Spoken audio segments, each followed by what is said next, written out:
입니다. 오늘은 마늘 김밥을 만들 거예요. 마늘 김밥이기 때문에 마늘을 많이 넣어야 맛있어요. 먼저 마늘을 썰어주세요. 그 다음 파를 썰어주세요. 칼질이 조금 답답하시죠? 하지만 지금 보시는 칼질은 엄청 성장한 모습을 보고 계신 겁니다. 주부 2년차가 이 정도면 훌륭하지 않나요? 예쁘게 썰어진 파는 잠시 그릇에 담아두겠습니다. 마지막 재료 손질, 단무지. 꼬마 김밥으로 만들 계획이라 단무지를 잘라줄 거예요. 먼저 길이를 반으로 자르고 얇게 반으로 잘라주었어요. 이제 마늘김밥 3인분 조리를 시작하겠습니다. 팬에 아까 썰어둔 마늘을 넣고 올리브유 6스푼을 넣습니다. 저는 조리용 스푼이 커서 3번 정도 넣어줬어요. 그리고 마늘을 노릇노릇하게 볶아주세요. 마늘이 고소한 향을 내면서 노릇노릇해지기 시작하면 썰어둔 파를 넣어주세요. 함께 볶아주세요. 불이 세서 약간 줄여주었어요. 순식간에 탈 수 있으니 불 조절 잘 하셔야 합니다. 이미 파랑 마늘만 볶았는데도 맛있는 냄새가 집안을 진동하네요.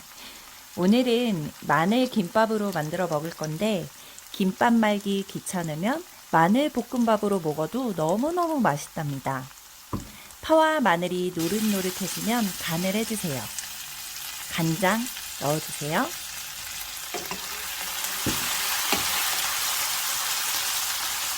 그리고 맛술도 넣어주세요.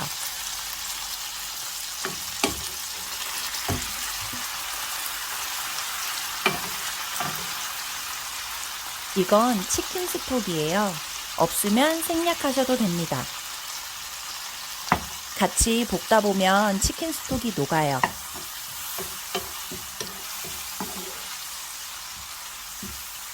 이제 밥을 넣어줄 차례입니다. 볶음밥용 밥은 꼬들꼬들해야 하는데 약간 질게 됐어요. 그래도 괜찮아요. 밥은 총 3인분입니다. 밥과 재료를 잘 섞어주세요. 이렇게 섞어서 마지막 양념만 하면 마늘 볶음밥 완성이에요. 동남아 여행 가서 사 먹던 갈릭 라이스 다들 아시죠? 그 맛이 비슷하게 난답니다. 사실 저는 제가 만든 게 더 맛있어요.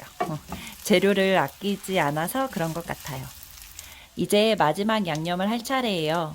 굴소스인데 조금 많이 나왔네요. 아까워서 그냥 다 넣었는데 역시나 나중에 맛을 보니까 조금 짜더라고요. 그래서 밥 반 공기 추가했답니다. 원래는 이 갈릭 라이스가 먹고 싶어서 볶음밥 하려고 했는데 김밥으로 만들면 어떨까 궁금해지더라고요. 그래서 도전해 보는 거예요. 김밥의 세계는 무궁무진하잖아요.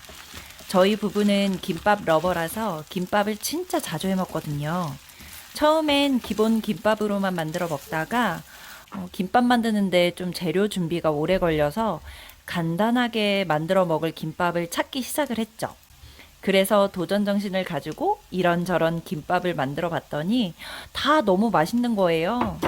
그래서 이번에도 마늘 김밥으로 도전해 보게 되었습니다.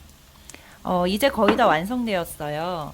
후추랑 참기름이랑 참깨로 마무리 해주세요. 잘 섞어주면 완성입니다. 맛을 보도록 하겠습니다. 마늘 보이시죠? 맛있겠다. 너무 맛있어요. 최고 최고. 이제 재료 준비가 다 끝났으니 김밥을 말아 볼게요. 꼬마 김밥으로 만들 거예요. 김을 반 잘라주세요. 가위를 사용하려다가 김을 접어보니까 잘 잘리더라고요. 이렇게 김 반만 자르고 김밥을 말다 보니 밥도 많이 넣게 되고 꼬마 김밥 같지 않고 뚱뚱하게 말리더라고요. 꼬마 김밥은 김을 4등분으로 해서 만드는 걸 추천합니다. 꼬마 김밥은 처음이라 제가 좀 미흡했네요.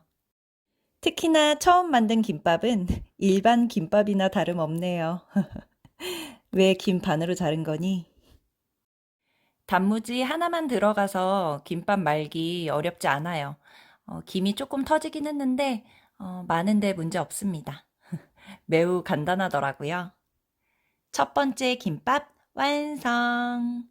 두 번째부터는 조금 밥을 적게 넣었어요.